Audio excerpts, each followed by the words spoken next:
শীতের দিনে ভাজাভুজি খেতে কার না ভালো লাগে। চা কফির সাথে গরম গরম পকোড়া।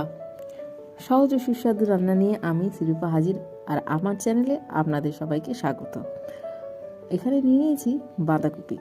বুঝতেই পাচ্ছেন বাঁধাকপির পকোড়া বানাবো, তবে সম্পূর্ণ নিরামিষভাবে। আপনি এটাকে আমিষ বানাতেই পারেন, একটু চিকেন মিশিয়ে নিতে পারেন, কিংবা পেঁয়াজ তো মেশাতেই পারেন। এখানে আমি বাঁধাকপিটা ঝিরি করে কেটে নিয়েছি, সেটাতেই একটু নুন আর হলুদ দিয়ে দিলাম। নুন আর হলুদ দিয়ে ভালো করে বাঁধাকপিটা মাখিয়ে নেব, যাতে বাঁধাকপি থেকে জলটা বেরিয়ে আসে। সেই জন্য ভালো করে কচলে বাঁধাকপিটাকে মাখিয়ে নিচ্ছি।